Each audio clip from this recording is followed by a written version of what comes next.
बुद्धं शरणं गच्छामि, धर्मं शरणं गच्छामि, संघं शरणं गच्छामि। लसो फ्याफुल्ला टेस्टिलेक नमस्कार। धर्म टेलिभिजनद्वारा प्रसारित कार्यक्रम धर्म संवादको प्रत्यक्ष प्रसारण हेरिरहनुभएका सम्पूर्ण आदरणीय दर्शक महानुभावहरूलाई स्वागत छ। म आनी छिङी रङ्गडुल कार्यक्रममा यहाँहरूको साथमा उपस्थित भइसकेकी छु।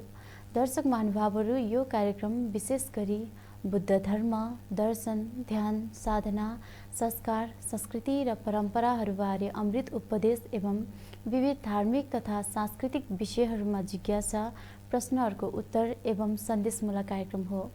यस कार्यक्रममा हामी वज्रयाना, महायाना र थेरावाद बौद्ध धर्मका गुरुमाहरूलाई आमन्त्रण गरी उहाँहरूसँग हरेक दिन छुट्टा छुट्टै विषयमा कुराकानी गर्ने गर्दछौँ। यसै क्रममा आज हामीसँग हुनुहुन्छ आदरणीय धर्मगुरु राजेन्द्रमान वज्राचार्यज्यू। उहाँलाई म यस कार्यक्रममा स्वागत गर्न चाहन्छु। गुरुजी नमस्कार। नमस्कार। नमो रत्नप्रिया। यहाँलाई कार्यक्रममा स्वागत छ। धन्यवाद छ। यसै क्रममा आज हामीसँग हुनुहुन्छ आदरणीय श्रद्धाचार्य गुरुमा। उहाँलाई पनि म यस कार्यक्रममा स्वागत गर्न चाहन्छु। गुरुमा नमस्कार। भवतु सब मङ्गलम। यहाँलाई कार्यक्रममा स्वागत छ। धन्यवाद। दर्शक महानुभावहरू, आजको हाम्रो विषय रहेको छ सम्यक कर्मान्त। यदि यहाँहरूले पनि यस आजको विषयमा कुनै जिज्ञासा र प्रश्नहरू राख्न चाहनुभएको छ भने हाम्रो स्टुडियोको नम्बर 0147275376 र हाम्रो धर्म टेलिभिजनको भाइबर नम्बर 9840413934मा फोन गरेर आफ्नो प्रश्नहरू राख्न सक्नुहुनेछ भन्दै म आजको विषयतर्फ लाग्दै कार्यक्रम सुरु गर्न चाहन्छु। पहिलो प्रश्नबाट पहिलो प्रश्न म हाम्रो गुरुजीलाई राख्न चाहन्छु। गुरुजी, सम्यक कर्मान्त भनेको के हो र यो आर्य अष्टाङ्गिक मार्गको कुन स्थानमा पर्छ, बताइदिनुहोस् न। अब सम्यक कर्मान्त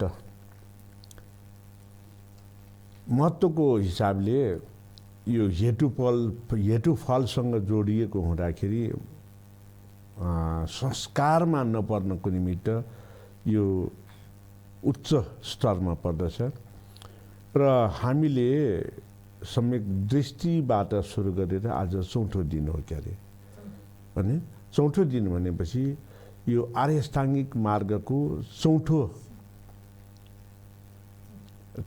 चाहिँ तहको चाहिँ यो सम्यक कर्मान्त हो।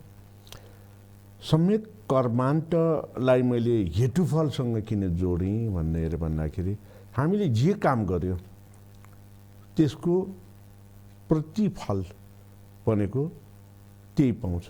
जसरी धान रोपेर धान उब्जिन्छ, गहुँ रोपेपछि गहुँ चाहिँ उब्जिन्छ भने जस्तै हामीले गर्ने काम कर्मान्त भनेको काम हो। यो पञ्च इन्द्रिय भन्नासाथ नाक, आँखा, कान, मुखको, जिब्रो विशेष गरेर हाम्रो छाला स्पर्शको, यसले हामीले जे काम गर्छौँ त्यसको प्रतिफल त्यस्तै पाउँछ। त्यसकारणले सम्यकसँग कर्मान्त जोडिएपछि हामीले गर्ने काम यो चाहिँ समता ज्ञानमा आधारित भएर अरूको हित र भलो गर्ने भयो भने हाम्रो पनि आफ्नो हित भलो चाहिँ हुन्छ। हामी राम्रो बाटोमा पर्छौँ। हाम्रो बाटो बिराएर जान वा अन्जान बस चाहिँ हामीले गर्ने काम त्यो बिराएको बाटोमा पर्यो, गलत बाटोमा पर्यो भने यसले हाम्रो भविष्यलाई एक प्रकारले अन्धकारको बाटोतिर दोहोऱ्याउँछ। त्यसकारणले सम्यक कर्मान्त भनेको हामीले गर्ने काम, त्यसको महत्त्व र यसको चाहिँ प्रतिफल यसैमा आधारित हुन्छ। यही प्रश्न चाहिँ हाम्रो गुरुमालाई पनि राख्न चाहन्छु। सम्यक कर्मान्त भनेको के हो गुरुमा, यहाँले पनि जानकारी गराइदिनुहोस् न। धन्यवाद। सम्यक कर्मान्त भनेको एक महत्त्वपूर्ण कुरा मात्रै होइन, यो महत्त्वपूर्ण विषय नै हो। विषय मात्रै होइन, महत्त्वपूर्ण तह हो, जुन कि आर्य अष्टाङ्गिक मार्गको चौथो तहको एक विशेष महत्त्वपूर्ण तह हो। कर्मान्त कर्मसँग जोडिन्छ। कर्म हाम्रो शरीरसँग जोडिन्छ, शरीर चित्तसँग जोडिन्छ। पञ्चस्कन्ध चित्तसँग जोडिन्छ। त्यसैले सही बोल्नु, सही काम गर्नु, शुद्धता हुनु अनि पवित्रता हुनु, बस यसमा आधारित छ सम्यक कर्मान्त। भर्खर गुरुजीले भन्ने जस्तै पञ्च इन्द्रियबाट जुन कार्य गरिन्छ त्यो त सर्वप्रथम त त्यसको ब्रेक त चित्तमा छ नि। चित्तबाट नउब्जाइकन कहाँ आँखाले हेर्छ नि, चित्तबाट नउब्जाइकन कहाँ मुखले बोल्छ र, होइन? चित्तबाट नउब्जाइकन त्यो नाकले के सुँगेको कहाँ भन्छ र। अनि यसको मुख्य कुरा नै अकुशलतिर नलाग्नु, शुद्धतिर लाग्नु, राम्रोतिर लाग्नु, पवित्रमा लाग्नु अनि कर्म राम्रो बनाउनु। जस्तै मैत्री चित्त राख्नेहरूलाई, मैत्री भावना गर्ने अवेरा हुन्तो अभिप्सा हुन्तो भने जस्तै म शुद्ध काम गर्न सक्ने होस्, म राम्रो काम गर्न सक्ने होस्, म कुनै पनि खराब काममा नलाग्ने होस्, म मेरो जिन्दगी राम्रो होस्। मेरो मात्रै होइन, देवलोकदेखि लिएर मनुष्यलोकदेखि त्रिलोकसँग जुन नर्कलोक भनौँ, पितृदेव भनौँ, नागराज भनौँ, सबैले राम्रो होस्, देवगणलाई पनि राम्रो होस्, हामीलाई पनि राम्रो होस् भनेर प्रार्थना गरे जस्तै। अनि के भन्छन्, यी सबै भएका कुराहरू नष्ट नहोस्, यी सबै कुराहरू नहराओस्, आफ्नो कुरो, आफ्नो सामान, आफ्नो सम्पत्ति लस नहोस्, नबिग्रोस्। यो नि मेरो कर्मको खेल हो, यो नि कर्ममा भरोसा छ, यो नि कर्मभित्र छ भने टोकिएको छ। बस यसलाई गाडेर भनिराखेको छ, मुख्यतया हाम्रो शरीरबाट पवित्रता होस् भनेर। अनि यस्तो भन्दा भन्ने पनि कहिलेकाहीँ हाम्रो शरीरमा के हुन्छ, अकुशल कुरा आउँछ। 10 अकुशल र 10 कुशल त छँदैछ। त्यसमा पनि कस्तो परिस्थिति पर्छ भने पञ्च इन्द्रियले जुन व्यवहार गर्छ, नाम र रूपलाई छुट्याउँदाखेरि पञ्च इन्द्रियले जुन व्यवहार गर्छ, त्यहाँ अब नाकबाट सुँग्यो, घनाउने आयो, आँखाबाट हेरेर मन नपर्ने आयो, मुखबाट स्वाद ल्यायो, कस्तो मिठो भन्छ नि। तर त्यो पहिले कसले भनेको, चित्तले नि। चित्तले ल आहा भन नभइकन हामीले अमिलो खान्छ नि, चत्त परेर होइन, पिरो खान्छ नि, चित्तले आहा भनेर दिमागमा नपरेको प्रज्ञा नदिएकन कहाँ मुखले आहा भन्न जाने छ र। चित्तले घुमाएर प्रज्ञा नदिएकन कहाँ त्यो सुगन्ध, नाकले सुगन्ध, नाकलाई जे सुगन्ध आए पनि के चित्तले घचाउनु पर्छ के, अनि मात्रै नाकले आहा कस्तो बास्ना आएको फुल भन्न जानेको छ, होइन? अनि अरू आँखा भयो, हामी त आँखा डस्तिर नचाउँछ नि, होइन? कहाँबाट नचिन्न आँखा त ओरपर यताउता, अझ मौकाबाट दूरबीनबाट पनि हेर्छौँ हामी। आँखै त्यही आँखैलाई लोभी गरेर, होइन? त्यसैलाई नै भगवान् शास्त्रले यो इन्द्रियलाई भस्म राख्ने, आँखा बढी नचाउनु, नचाउनु, स्वादलाई एन्ट्रमा लिनु, यो नाकलाई भस्म लिनु, शरीरको स्पष्टतालाई, जसलाई छेर राम्रो नराम्रो भनौँ न, नरम होइन, यसो यसो र मनपर्ने प्रिय अप्रिय सिकाउँछ, त्यसलाई पनि कन्ट्रोल गर्नु। अनि मात्र तिमी सन्तोषपूर्वक, पवित्रपूर्वक ठिक ठाउँमा मध्यम स्तरमा आएपछि तिमी सुखी हुन्छ। यदि सुखी हुनु छ भने त्यो इन्द्रियको बसमा नबस्नु भन्ने छ। यो नि सबभन्दा मुख्य यो सम्यक कर्मान्तको मुख्य कुरा हो। हजुर, धेरै धेरै धन्यवाद यहाँलाई। म अर्को प्रश्न हाम्रो गुरुजीलाई राख्न चाहन्छु। गुरुजी, सम्यक कर्मान्तको अभ्यास कसरी गरिन्छ बताइदिनुहोस् न। सम्यक कर्मान्तको अभ्यास जुन गुरुमाले भन्नुभयो, पञ्च इन्द्रियबाट महसुस गर्नको निमित्त चित्तले चेतना जोगाएर गर्छ। अब चित्त चेतसिकताको कुरा गर्दाखेरि जीवित प्राणीहरूमध्ये चेतनशील प्राणीको समूहमा अति चेतनशील प्राणीको रूपमा मानिसहरू नै पर्दछ र मानिसले त्यही चेतनशील प्राणी भएको कारणले अभ्यास पनि गर्न सक्छ। तर अभ्यास गर्नलाई उसको संस्कारले त्यहाँ चाहिँ समय राखेको हुन्छ। कहिलेकाहीँ त्यो संस्कारले समय राखेको भनेर मैले किन भन्न खोजेँ भन्दाखेरि बुद्धकालीन समयमा अझ त्यो भन्दा पहिलेको कुरा गर्दाखेरि शाक्यमुनि सिद्धार्थ गौतम बुद्धको जन्म राजकुमार सिद्धार्थ गौतम भएर बन्यो। त्योभन्दा पहिले देवदत्त त शाक्यमुनि सिद्धार्थको गुरु थियो अघिल्लो जुनीहरूमा जन्महरूमा।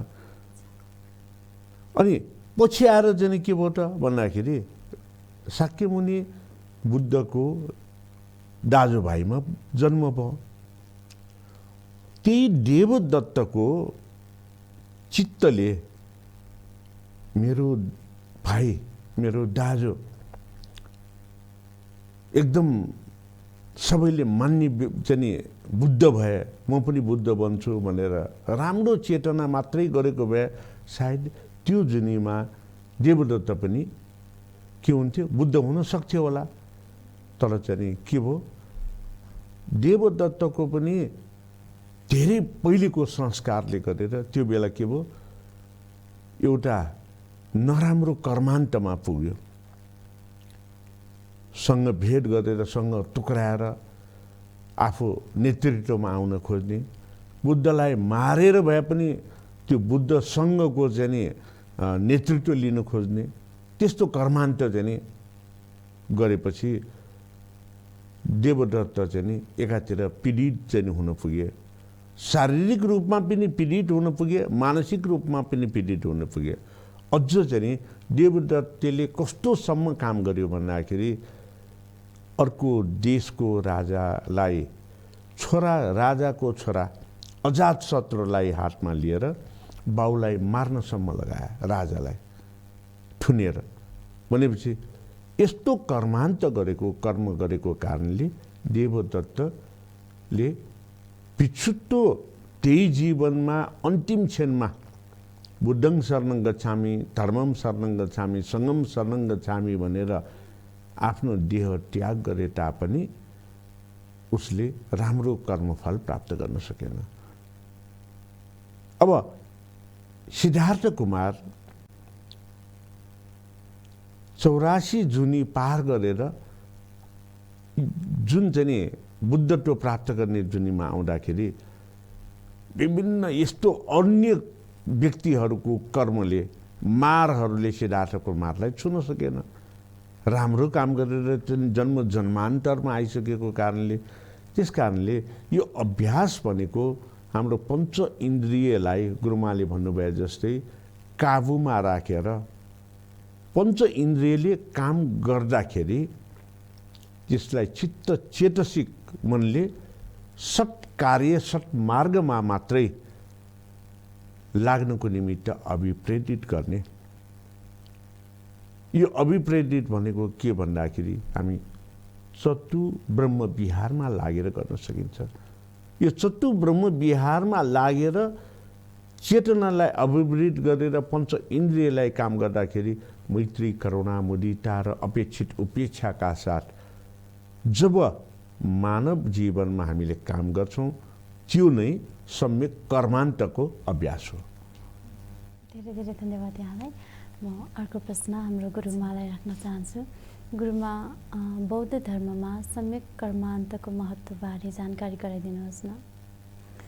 बुद्ध धर्ममा सम्यक कर्मान्तको महत्त्व अति नै छ। केवल धर्ममा मात्रै होइन, व्यवहारमा, बौद्ध साहित्यमा, बौद्ध जगतमा, बौद्ध इतिहासमा यसको महत्त्व केवल आज मात्र होइन। तथागत सम्यक सम्बुद्धको 4 असङ्ख्य 1 लाख कल्पसम्म अनि पारमितापूर्णको हरेक पाइलासम्म। त्यसैले तथागतले दुःख छ भन्नुभएको। दुःख त छ, कस्तो दुःख छ, कस्तोले दुःख भन्ने, तर दुःख साँच्चैको दुःखले के हो? आमाले पकाइदिनु भएको चिया खान नपाएर दुःख, म एक ठाउँमा मस्तीसँग घुम्न जान्छु भनेको घुम्न जान नपाएर दुःख, त्यस्तो होइन। भगवान् तथागतले भन्नुभएको छ साँच्चैको दुःख भनेको जन्मने दुःख, जन्म जरा बिहान मर्नको कुरा लियो भने जन्म दुःख, अनि रोगी हुने दुःख, अनि त्यहाँबाट वृद्ध हुनु दुःख, त्यहाँबाट मरण हुनु दुःख। त्यस्तै गरेर प्रियसँग बिछोड हुनु दुःख। अब आफ्नो कस्तो मन परेको हुन्छ उसँग बिछोड हुन्छ, चाहेर पनि नचाहेर पनि बाध्यपूर्वक पनि के कारण आएपर्छ बिछोड हुन्छ।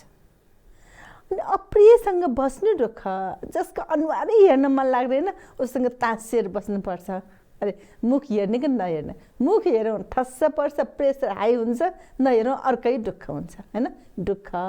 अनि त्यसै गरेर अर्को कस्तो दुःख, आफूले इच्छाको पुरा नहुने काम कुरो, धन सम्पत्ति, ऐस आराम, पदवी होइन, यिनीहरू आफूले इच्छा पनि कस्तो हुनुपर्छ र, आफूले सकेको इच्छा गर्नु न, त्यो पुरा हुन्छ भगवान् शास्त्री। त्यसैले नै हामीले हरेक पल्ट मध्यम मार्गमा लाग्नु। तिमीले इच्छा गर्नु, तिमीले घेराभित्र पर्नु न, मलाई चन्द्रमाको जग्गा किन्न मन लाग्छ भने कहाँ मेरो इच्छा पुरा हुन्छ र। म त साधारण मान्छे, मैले यहाँकै सानोतिर जग्गा किन्छु भने भयो, जसरी भए पनि मेरो गरेर पाउँछ भनौँ न चन्द्रमाको जग्गा, मैले किन्नै सक्दैन होइन। त्यसै इच्छा गर्नु पनि तरिका हुन्छ।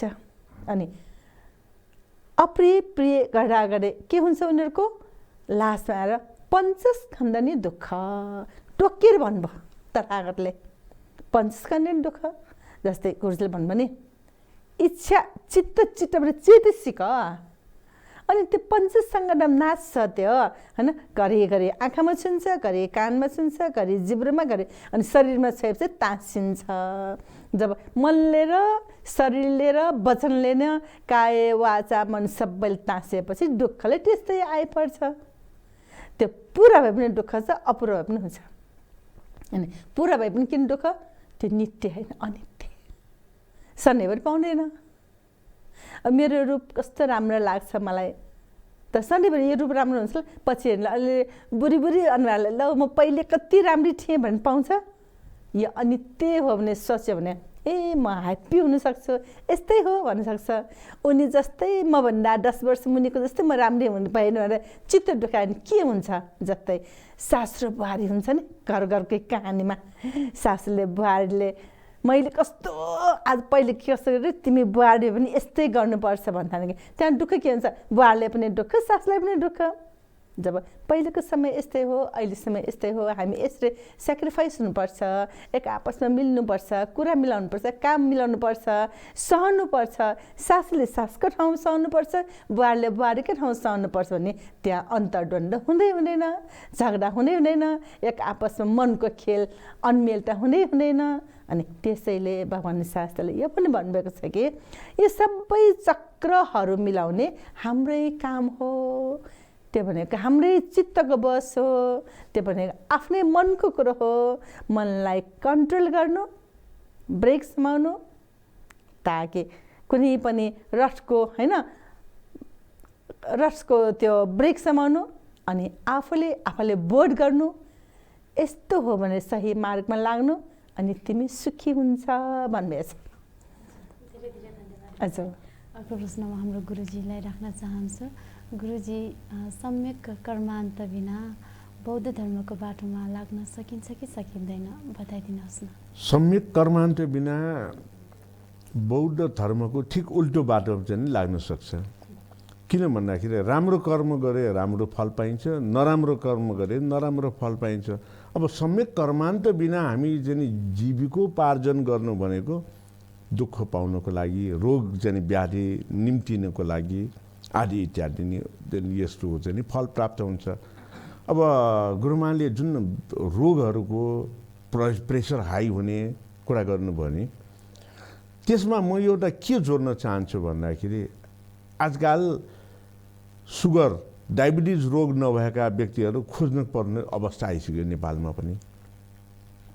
त्यो किन भएको होला भनेर भन्दाखेरि अघि मैले जुन जवाफ दिएँ नि, हेतु फलको कुरा यहाँ आउँछ कर्मान्तको कुरा गर्दा भनेर। ती व्यक्तिहरू जसलाई अहिले सुगर रोग लागेपछि मिठो भनेको खानै हुँदैन, गुलियो भनेको खानै हुँदैन। अब यो कर्मफल हेतु फलको चाहिँ कुरामा के पनि उल्लेख गरेको छ भने आफूसँग अथाह चाहिँ धन सम्पत्ति भएर खानेकुरा धेरै भएर पनि आफ्नो घरमा भएका अरू व्यक्तिलाई कन्जुसियाई गरेर खुवाउने, आफू मात्रै खाने तर अरूलाई कम खान दिने। अहिले पनि जाने धेरैको जाने घरमा मैले छ भन्ने सुनेको छु, कहीँ कहीँ त देख्न पनि पाएको छु। के भन्दाखेरि आफूले मिठो मिठो खाने अनि घरमा काम गर्नको निमित्त कसैले चाहिँ राखेको छ बोलाएको छ भने त्यो व्यक्तिलाई बासी खुवाउने, नमिठो खुवाउने, धेरै कुरा भए पनि थोरै उसको पेटै नभर्ने गरेर दिने। अब त्यस्तो व्यक्तिको कर्मफल के हुन्छ? त्यहाँ त उसले अन्याय गर्यो नि खानेकुरामा, त्यो पनि अरूमा होइन। अनि त्यस्तो व्यक्तिको कर्मफलमा अर्को जुनी पर्खनु पर्दैन। आजकल यही जुनीमा के हुन्छ? अनि डायबिटिज रोग लाग्छ, सम्पत्ति धेरै छ, खानेकुरा धेरै छ, उसले खानै हुँदैन भनेपछि अब यहाँ चाहिँ यो सम्यक कर्मान्त बिना अरूलाई सताएर, अरूलाई चाहिँ खान नदिएर, अरूलाई दुःख दिएर, अरूलाई कम त्यो चाहिँ सामग्री दिएर गर्नेको हालत के भयो त भन्दाखेरि सम्पत्ति त थुप्रियो, खानेकुरा त थुप्रियो, राम्रो चाहिँ यो सम्यक कर्मान्तको मार्गमा नलागिएकोले पैसा खानु भएन। खाने भनेको त खाद्यान्न नै खानु पर्यो, फलफुल रोटी आदि नै खानु पर्यो, त्यो के पनि खान नहुने हुन्छ। यो सम्यक कर्मान्त बिना हामी जीविकोपार्जन गर्न सक्दैन र सम्यक कर्मान्तलाई हामीले पञ्च इन्द्रियलाई चित्त चेतसिकबाट राम्रो मार्गमा प्रस्थान गर्नुपर्छ भनेर यो आर्य अष्टाङ्गिक मार्गको चौथो सम्यक कर्मान्त भन्ने महत्त्वपूर्ण पक्ष यसरी चाहिँ हामीले बुझ्न सकिन्छ। गुरुमा के पारमिताको बाटोमा लाग्न सम्यक कर्मान्तको अभ्यास जरुरी छ? बताइदिनुहोस् न। पारमिताको बाटोमा लाग्न सम्यक कर्मान्तको अभ्यास जरुरी छ? किन छैन? धेरै नै छ। कम होइन के, अति धेरै नै छ। त्यसैले पारमी एक महत्त्वपूर्ण विषय भयो हैन। कर्मान्त जीवनको कर्मको खेल भयो हैन। जुन अघि हामीले कुरा राखे जस्तै यो जुन भइरहेको छ यो मेरो कर्मको भोग हो हैन। कर्म अनि यो त मैले भोग्नै पर्ने कुरो। मैले मिठो पकाएमा मिठो बास्ना आउँछ हैन, त्यस्तै तितो पकाएमा तितो बास्ना आउँछ। मिठोलाई तितो गरेर तितोलाई मिठो गर्न सक्दैन। त्यस्तै गरेर भगवान शास्त्रले के भन्नुभएको छ कि हाम्रो जीवनमा पारमी भनेको पुरा गर्नै पर्छ। पारमी पुराको बलले धेरै कुराहरूको सहयोग हुन्छ। तथागतले त्यही दश पारमी, उपपारमी, परमठ पारमीले गर्दा नै उहाँले आखिर मारसँग विजय गरेर बोध ज्ञान प्राप्त गर्नको लागि, क्लेश निर्मूल गर्नको लागि, अरहन्त हुनको लागि सहयोग भएको थियो। किन पारमी त्यति महत्त्वपूर्ण छ। अनि पारमीसँगै कर्मको कुरा आउँछ। त्यस पारमीको फलबाट नै कर्म गाँच्न आउँछ। जुन कर्म हामीले कुशल कर्म गर्ने कि अकुशल कर्म गर्ने छन्। कुशल कर्महरू 10 प्रकारका छन्। सर्वप्रथम त हिंसा नगर्ने, चोरी नगर्ने, व्यभिचारी नगर्ने, झुठो नबोल्ने हैन। यस्तै गरेर धेरै कुराहरू छन्। जुन अकुशल छ त्यस्तै कुशल कर्महरू पनि छन्।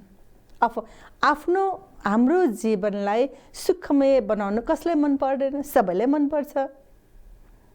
कुनै पनि प्राणी मात्रलाई, पशुलाई पनि सुखमय बन्न मन लाग्छ। के हामीले पालेको कुकुरलाई त्यो जा भनेर हिर्कायो भने बाहिर जान मन लाग्छ। सके यसमा पुच्छेर हल्लाइ मुस्कदै भित्र आउन खोज्छ।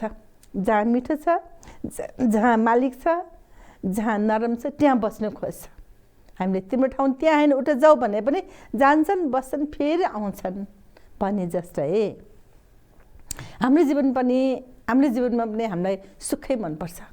त्यो बोलीबाट भनेर होस् या बोलीबाट नभनिकन होस्, दृश्य होस् या अदृश्य होस्, किनभने सानो बालकले भर्खर जन्मेको बालक ऊ एक पाइला दुई पाइला सर्न सकेको अवस्था हुन्छ कि उसले त्यो चिसोमा नराम्रोमा धुलोमा बस्नु खोज्छ र खोजेर ऊ बिस्तारै सर्दै आउँछन्। त्यस्तै भने चाहिँ हाम्रो घरमा कुनै पनि ठाउँमा हामीले हेर्दाखेरि हामी 3-4 जना आफू परिवार मात्रै छ भन्न ठान्छन्, साथीहरू मात्रै छ भन्छन्, तर त्यहाँ पनि रक्षक देवताहरू हुनुहुन्छ। अनि रक्षक देवताहरू पनि असल र खराबहरू छन्। कोही राम्रो आशीर्वाद दिने, राम्रो सहयोग गर्ने, यसलाई त यो व्यक्ति यो घरमा पवित्र छ, यो घरमा सफा गरेर बसेछ, यो घरमा बस्ने मान्छेहरू उपोषितशीलमा बसेछ, यो घरमा बस्ने व्यक्तिहरू एकदम अरूलाई सहयोग गरेर बसेछ, चित्त सफा छ भनेर आरक्षक देवता पनि राम्रो बस्छन्। तर आरक्षक देवता भन्नेमा नराम्रो पनि छन्। कोही भन्छ नि त्यो पेट दुख्ने सुरुवात लागेर आउनेहरू होइन, कोही टाउको दुखाउनेहरू, कोही के गर्नेहरू, सर्वरोग जस्तै पन्छाउनेहरू छन् नि कुनै होइन। त्यसैले त मान्छेले चामल पन्छाएर फाल्छन् होइन, कति के कुराहरू पूजाआजा गर्छन्। त्यसै गर्छ र आफ्नो दुःख जाओस् भनेर गरेको हो त्यो।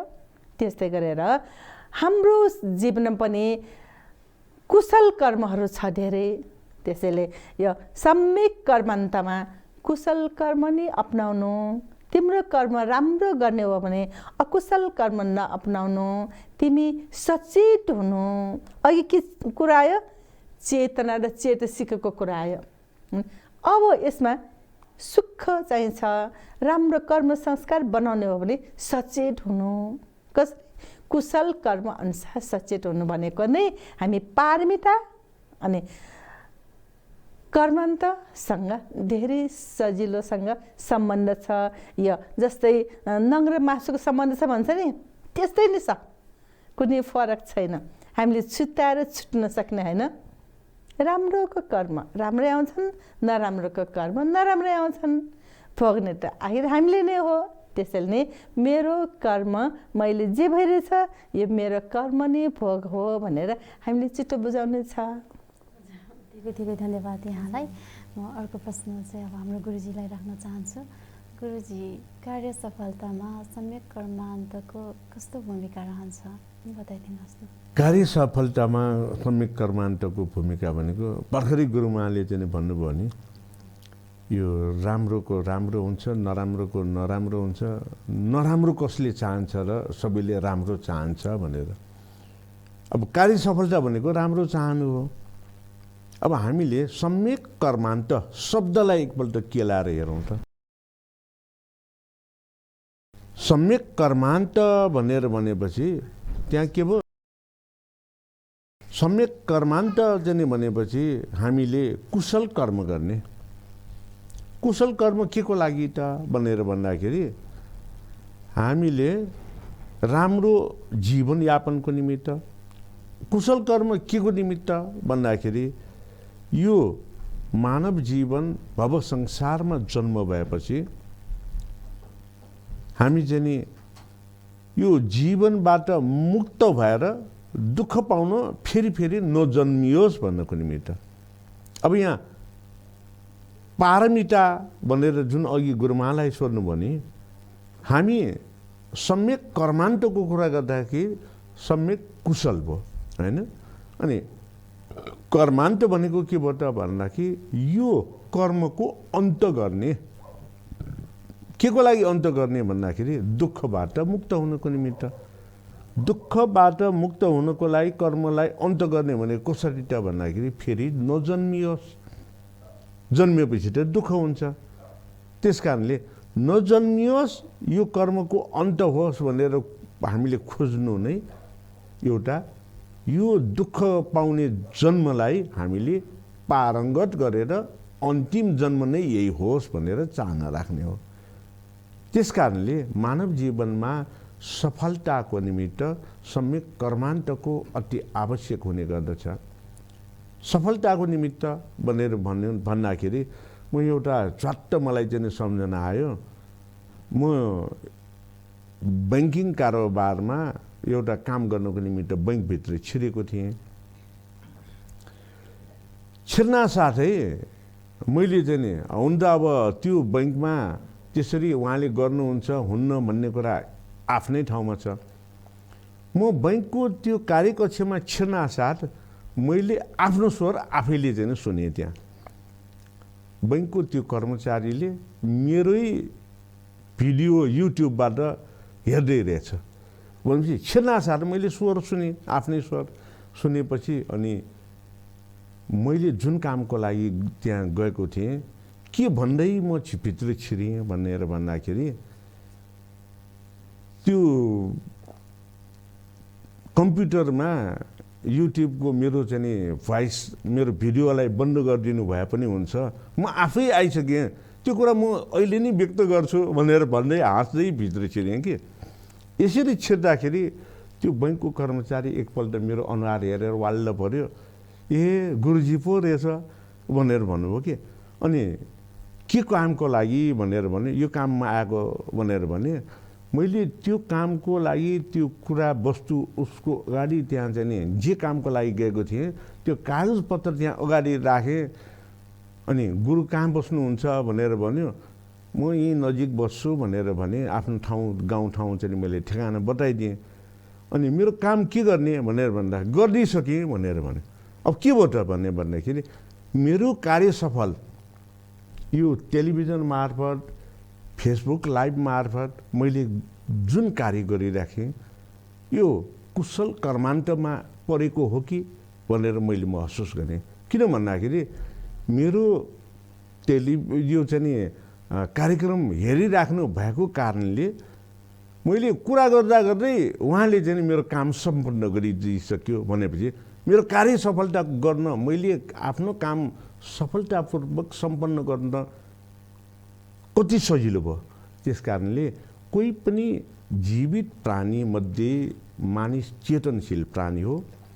चेतनशील प्राणीको निमित्त कुशल कर्म सम्यक कर्मान्त कार्य सफलताको निमित्त अति आवश्यक र महत्त्वपूर्ण बाटो हो भन्ने कुरा जुन मेरो आफ्नै स्वयंको घटना, यस्तो घटनाहरू मैले धेरै चाहिँ भोगेको छु। त्यस कारणले सम्यक कर्मान्त सफलताको निमित्त अति आवश्यक छ। अब भने हामी कार्यक्रमको अन्ततिर आइपुगिसकेका छौँ। अन्तमा म हाम्रो गुरुजी र गुरुमालाई केही प्रश्नहरू राख्नेछु भन्दै म प्रश्न राख्न चाहन्छु हाम्रो गुरुमालाई। गुरुमा कुनै घटनाहरूको साथ आर्य अष्टाङ्गिक मार्गमा सम्यक कर्मान्तको बारे जानकारी गराइदिनुहोस् न।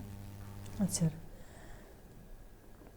जुन कुरा अघिदेखि हाम्रो चलिरहेको थियो आर्य अष्टाङ्गिक मार्ग र घटना र कर्मान्त। आर्य जस्तै पारमितासँग सम्बन्ध भने चाहिँ आर्य अष्टाङ्गिक मार्गसँग पनि सम्बन्ध छ, जुन आजको हाम्रो चौथौँ तहको सम्बन्ध। आर्य अष्टाङ्गिक मार्ग भनेकै दुःखबाट मुक्त हुन खोज्नु। दुःख छ भने थाहा छ, तर दुःख त्यसै आउँदैन नि। हाम्रै शरीरबाट, हाम्रो कायबाट, हाम्रो वचनबाट, हाम्रो हेराइबाट आउने त हो नि। कसैलाई मन नपर्ने गरी हेर्ने र मन पर्ने गरी हेर्ने फरक छैन र, हैन? कसैलाई मन पर्ने गरी छुने र मन नपर्ने गरी छुट्ने फरक छैन र, छ, हैन? त्यस्तै गरी हाम्रो जीवनशैलीमा पनि यस्तै कुराहरू दृश्य अदृश्य गरी होइन कि दृश्य गरेर आइरहन्छ कि हामीले बुझेको हुँदैन, याद हुँदैन। अनि पछि मात्रै झम्मरी रिस उठ्छ, ए त्यो मान्छे भनेर रिस उठ्छ है। त्यो अगाडि नै हामी सतर्क हुनसक्छ नि। कतिपटक हामी रिसाउँछौँ, जानेर होस् या नजानेर होस्, रिसाउने नपर्ने पनि रिसाइराखेको हुन्छ कि। कहिले आफूले पनि याद हुन्छ, हे त्यसले बेकारमा रिसाएको, त्यति मैले आफैले सहयोग हुन्न र भने आफैले भोट गर्ने चलन छ कि छैन? छ, धेरैलाई हुन्छ त्यो कुरा। सायद कसैलाई रिसाउने सोख हुनेहरूलाई अर्कै कुरो, तर पनि अब मैले भने रिसाउने सोख, यो मैले शब्द प्रयोग गरेँ, तर रिसाउनु नपर्ने ठाउँ पनि रिसाएकोले रिसाउनु सोख होइन त, हो नि त। आफूले हामीले सोच्नु सक्नुपर्छ कि कुनै पनि बेला उसले मलाई यति भन्यो त म रिसाएँ, तर नरिसाए के हुन्थ्यो र, के बिग्रिन्थ्यो र। मैले उसप्रति नै एउटा मैत्री दिएको भए, उसप्रति करुणा दिएको भए, मैले उसप्रति क्षमा दिएको भए यति रिसाउनु पनि थिएन भन्ने आफूलाई सोच आएमा त्यो साँच्चै कि कर्म राम्रो बन्ने बाटो पुग्यो। यही अनुसारले विदेशमा, हाम्रो नेपालमा होइन, अब श्रीलङ्का, म्यानमार, थाइल्यान्ड, यो बौद्ध देशहरूमा कस्तो हुन्छ भने जुन ठुल्ठुला बिहारहरू हुन्छन्, त्यो बिहारमा धाटुहरू, माने दन्त धाटुहरू, हात्तीको दन्त धाटुहरू, केश धाटु होइन, अन्य कतिपय धाटुहरू थुप्रै थुप्रै सोपिस गरेर राखेको हुन्छ। अनि त्यति मात्रै होइन, अझ म्यानमारमा त कतिपय हिरा मोतीहरू पनि बिहारमा डन्न राखेको हुन्छ। हिराको खानी छ त्यहाँ, मोतीको खानी, ज्वारको खानी छ। यति महत्त्वपूर्ण हिराहरू राखेको हुन्छ कि कतिपय बुद्धहरूको यो निधार भन्ने हिरा राखेको हुन्छ, टल्केको हुन्छ, एकदम महत्त्वपूर्ण। कतिपय शरीरमा पनि हाम्रो चिबुर लगाउने हुन्छ नि, त्यस्तै हिरा मोतीको कुनै पनि उनीहरूको त्यो डेकोरेसन गरेर अथवा हिरा मोती त्यो के भन्छ जस्तै कलर, त्यसकै कलर गरेर प्रिन्ट गरेर राखेको हुन्छ। बर्मा र यसमा धेरै छ। यसै प्रकारबाट एक ठाउँमा एउटा महत्त्वपूर्ण हिरा राखेको रहेछ त्यस बिहारमा। अनि बिहारमा धेरै कुराहरू हुन्छन्, धेरै मान्छेहरू आइराखेका हुन्छन्। हुँदा एक दिन त्यो हिरा हरायो होइन। कसले लियो भने कसैले लिएको छैन भन्यो। अब कसैले लिएको छैन भनेपछि हिरा हराएकै थरिएन होइन, थर्यो। तर नलिन पनि चुप लाएर बस्यो, लिने पनि चुप लाएर बस्यो। तर हामीलाई कसैले पनि एक आपसमा कुरा हुँदाखेरि, दुई चारजनाको अगाडि कुरा हुँदाखेरि अब उसको दोष छैन भने हामीले कहिलेकाहीँ जबरजस्ती आफ्नो दबावले होइन, दबावले तिमीले लिएको, तिमीले गरेको त हो नि भन्ने गाली गर्ने चलन छ नि कहिलेकाहीँ होइन। गाली गर्दाखेरि उसलाई चारजनाको अगाडि अप्ठ्यारो हुन्छ। तर मनमा के हुन्छ, हाम्रो मनमा उसले त गरेकै होइन, मैले उसलाई गाली गरेँ आखिर भन्ने साँच्चै कि भित्री हृदयले त खोजिराख्छ नि। त्यो मानव मात्रले हुने कुरो के, कसैको अगाडि म यस्तै हो भने सोपिस दिएर म यस्तो भन्न सक्ने भनेर गाली गर्ने अर्कै कुरो गरिसकेको हुन्छ। तर इन हर्टले उसलाई च्यापिराखेको हुन्छ के, यसको रङ होइन, तर मैले गाली गरेँ उसलाई किन अर्काको अगाडि म ठुलो बन्न खोजेको, मैले इज्जत राख्न खोजेको, मैले हप्काउनु खोजेको भन्ने हुन्छ। इन हर्टले उसलाई चोट परिराखेको हुन्छ। त्यो चोट भनेकै साँच्चै कि उसको महसुस गर्नुपर्ने कि मैले राम्रो काम गरेन, मैले सही कर्तव्य गरेन, कर्मान्त राम्रो गरेन भनेर इन हर्टले चोट, अरूले सजाय दिनु पर्दैन, आफैमा सजाय हुन्छ। त्यस्तै जुन त्यो हिरा हराएको ठाउँमा एउटा घटना यस्तो भयो कि अनि हिरा चोरेर लान लगिहाल्यो। हुन दिन बित्दै गयो एक दिन त्यो हिरा जुन खोज तलास भइरहेको थियो, कसले के भने खोजिराखेको थियो, एक दिन एक व्यक्ति आएछ त्यसो हिरा हराएको ठाउँमा। अनि त्यस ठाउँमा त्यो मुख्य व्यक्तिलाई, जुन साँच्चै कि त्यहाँको लिडर होइन, चिफ कहाँ गएर त्यो व्यक्ति गएर कुरा गर्न गएछ। म तपाईँसँग एउटा प्रश्न गर्न आएको भनेको, के प्रश्न गर्न भनेर, कसैको अगाडि होइन, कोही नभएको ठाउँमा गर्छु भन्ने छ। ल आउट बस भनेर, ल त्यसै कोही पनि नराख्नु, म एक्लै कोठामा बस्छु, हजुर र म मात्रै बस्छु यो कोठामा, अरूले नसुनुहोस्, म त्यो चाहन्छु भनेर त्योमा चाहिँ जिल्ला पऱ्यो। त्यहाँको चिफ, त्यति ठुलो बिहारको चिफ, हिरा हराएर राखेको छ, आफूले अर्कै चिन्ता छ, हिरा पनि चान्चुने हिरा होइन, ठुलो हिरा होइन, महत्त्वपूर्ण हिरा। अनि उसले त के गरेछ, के भन्न आएको भनेर सबै त्यो अरूकै पनि राखेर, अनि उसले सर्वप्रथम के रहेछ, मलाई क्षमा पाउनु भनेर नमस्कार गरे अरे त्यो व्यक्तिले। अनि त्यहाँबाट तपाईँको हिरा हराएको हो भनेर सोधेर, हो नि त, हिरा हराएर कस्तो दुःख भइरहेछ, यहाँ धेरै खोजेसम्म कसैले लिएको भन्ने छैन, यो हिरा हराउने नहुने हिरा हरायो, एकदमै प्रब्लम भइरहेछ भनेर, तपाईँ नरिसाउनुहोस्, त्यो हिरा चोर्ने मान्छे मै हुँ भनेर त्यो व्यक्तिले। अनि मैले किन भनाएको भने कर्म र कर्म संस्कार अनुसार मैले बुझेँ, सुनेँ, राखेँ। यो हिरा चोरेर मैले लगेँ, हिरा चोरेर लगेदेखि कस्तो कस्तो मेरो घरमा मैले राख्दा राखेँ। मैले कतै पठाएको छैन, कतै पठाउन सकेको पनि छैन, तर हिरा राखेर मलाई न निद आयो, न खान मन लाग्यो, न के भयो। हरेक छिनछिन मैले त्यस्तो ठुलो बिहारको सम्पत्ति चोरेँ भनेर आफैले गलान भयो रे, आफैले अप्ठ्यारो भयो रे। अनि उसले भनेर कर्म र कर्म संस्कारमा मैले सम्हाल्न सकेन, त्यसैले यो हिरा यहाँ फिर्ता दिन ल्याएको, मलाई क्षमा पाऊँ भने क्षमा मागेँ रे। त्यसैले भगवान् शास्त्रले भन्नुभएको छ मान्छेको गलत हुन्छ हैन, मिस्टेक हुन्छ। आफ्नो भुल आफूले स्वीकार्नुपर्छ। जसले आफ्नो भुल आफै स्वीकारेर जसले क्षमा माग्छ त्यसलाई क्षमा दिने पनि प्रथा छ, क्षमा पनि दिनु योग्य कुरा छ भने क्षमा दिनुपर्छ भन्ने छ। त्यसैले नै हाम्रो बुद्ध धर्ममा प्रायः 3 पटक भन्छ नमो तस्स भगवतो अरहतो सम्मा सम्बुद्धस्स, 3 पटक भन्छ। अनि त्यसैले शील प्रार्थनामा द्वितीयम्पि तृतीयम्पि 3 पटक भन्छ हैन। त्यसैले यो पनि एउटा भगवानको अगाडि कोमलताबाट इन्डाइरेक्टली क्षमा मागे जस्तै हो हैन। हामीलाई पञ्चशील दिनुहोस्, हामीलाई आदर गौरव दिने मौका दिनुहोस्, हामी हजुरको शरणमा आइरहेछौँ भने जस्तै हो। त्यसैले यो घटना मैले किन बताएको भने उसको कर्म जति बिग्रेको थियो उसले आफैले चेतनशील भएर कर्मलाई सुधार्न पनि सकिन्छ भन्ने दिएको। धन्यवाद। हजुर दर्शक महानुभावहरू, अहिले मात्रै हामी कुराकानी गर्दै थियौँ सम्यक कर्मान्तको बारेमा। यस विषयमा हाम्रो आदरणीय गुरुजी र गुरुमाले थुप्रै महत्त्वपूर्ण ज्ञानहरू यहाँहरू सामु राख्नुभएको छ। अवश्य पनि यहाँहरूले यो महत्त्वपूर्ण ज्ञानहरूलाई श्रवण, चिन्तन र मनन गर्नुहुनेछ भन्ने आशा राख्दै आजको कार्यक्रमको समय सकिएको जानकारी यहाँहरू सामु गराउन चाहन्छु। र यति बेलासम्म हाम्रो आदरणीय गुरुजी र गुरुमाको अमूल्य समयका साथ हामीलाई यति बेलासम्म कार्यक्रममा साथ दिनुभएकोमा उहाँहरूलाई धेरै धेरै धन्यवाद। र प्राविधिकबाट साथ दिनुहुने हाम्रा प्राविधिक मित्रहरूलाई पनि धेरै धेरै धन्यवाद। र यति बेलासम्म धर्म संवादको प्रत्यक्ष प्रसारण हेरेर साथ दिनुहुने हाम्रा सम्पूर्ण आदरणीय दर्शक महानुभावहरूलाई पनि धेरै धेरै धन्यवाद दिँदै म लगायत हाम्रा सम्पूर्ण टिम आजको कार्यक्रमबाट बिदा हुन चाहन्छौँ। भवतु सर्वमङ्गलम। भवतु सर्वमङ्गलम।